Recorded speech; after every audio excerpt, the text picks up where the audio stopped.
ഒരു വിശ്വാസിക്ക് വിജയം വേണോ, ദുനിയാവിന് വിജയം വേണോ, പരലോകത്ത് വിജയം വേണോ, അവൻ ഉറപ്പായും ഉണ്ടാവേണ്ട കാര്യം. അപ്പൊ ഇനിയിപ്പോൾ മൊബൈൽ എന്തായാലും കയ്യിൽ നിന്ന് വെക്കാൻ നമുക്കാർക്കും പറ്റൂല.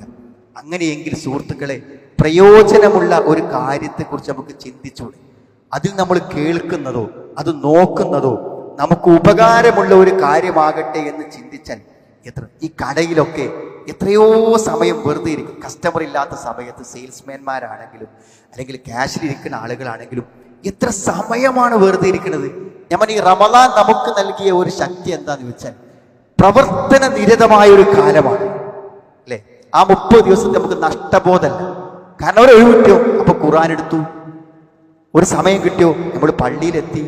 എല്ലാ സന്ദർഭത്തിലും 9ഉം 10ഉം പ്രാവശ്യമൊക്കെ ഖത്തം തീർത്ത ആളുകളുണ്ട്. സമയം പാഴാക്കാതെ പ്രയോജനപ്പെടുത്തി എന്നതാണ് റമദാനിന്റെ 30 പകലുകൾ നമുക്ക് തന്ന ശക്തിയെങ്കിൽ സുഹൃത്തുക്കളെ, സമയം പാഴാക്കുന്നതിലേക്ക് നാം നമ്മുടെ ജീവിതം തിരിച്ചു പോയിക്കൊണ്ടിരിക്കുക. അവിടെയാണ് സമയം നഷ്ടപ്പെടുത്തില്ലെന്ന ഒരു തീരുമാനം ആ റമദാനിൽ കിട്ടിയ ഊർജത്തിന്റെ അടിസ്ഥാനത്തിൽ നമുക്കുണ്ടാവേണ്ടതുണ്ട്.